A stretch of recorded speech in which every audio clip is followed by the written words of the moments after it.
குழந்தை நட்சத்திரமா இருந்த அந்த காலகட்டம் இருக்குல்ல, சின்ன கண்ணனை நடிச்சு ஆரம்பிச்ச அந்த காலத்துல இருந்த ஸ்ட்ரைக்கிங்கான ஏதாவது நினைவுகள் உண்டா? எனக்கு ஒண்ணு இன்ட்ரெஸ்டிங்கா இருந்தது என்னன்னா நெறைய இடங்களுக்கு போறது ரொம்ப இன்ட்ரெஸ்டிங்கா இருந்தது. இன்னொன்னு ஸ்கூலுக்கு போகாம இருந்தது முதல்ல ரொம்ப புடிச்சது. ஷூட்டிங்னா ஸ்கூலுக்கு போ வேணாம் அப்படின்ற மாதிரியானது. பட் அதுக்கப்புறம் தான் அது ரொம்ப மிஸ் பண்ணேன் அப்படின்றது எனக்கு அப்புறம் ஸ்கூலுக்கு போகாததை பத்தி போகாதத வருத்தப்பட பத்தி ஆரம்பிச்சீங்க. ரொம்ப வருத்தப்பட ஆரம்பிச்சேன். ஒரு முறை மொரட்டோடு அப்படின்ற ஒரு தெலுங்கு படத்துக்காக நாங்க ஒகேனக்கல் ஷூட்டிங்க்கு போறோம். கரெக்ட்டா அது தீபாவளி டைம்ல. எனக்கு தீபாவளிக்கு வீட்லயே இருக்கணும் அப்படின்னு சொல்லிட்டு ரொம்ப ஆசை.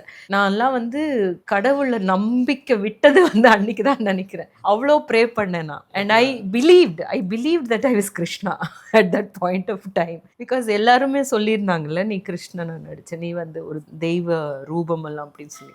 அப்போ நான் கிருஷ்ணனா இருக்கும்போது நான் சொல்றேன், இந்த ஷூட்டிங் கேன்சல் ஆகணும், நான் தீபாவளி வீட்டில் இருக்கணும் அப்படின்னு சொல்லி அது நடக்கலை. அது எனக்கு எப்போவுமே மறக்க முடியாத ஒரு ஏமாற்றமா இருந்தது. ஆஸ் எ சைல்ட் எனக்கு வீட்டில் இருக்கணும், அந்த பட்டாசு வெடிக்கிறது அந்த இதெல்லாம் வீட்டில் பண்ணணும். அது முடியாம போன போது நான் நினைச்சேன், ஓ கடவுள்ன்ற ஒரு பர்டிகுலர் ஐடியா யாரோ இல்லை போல இருக்கு, இருந்தா இது நடந்திருக்காது. நடந்திருக்காது. ஏன்னா அவ்வளோ ப்ரே பண்ணேன் நான்.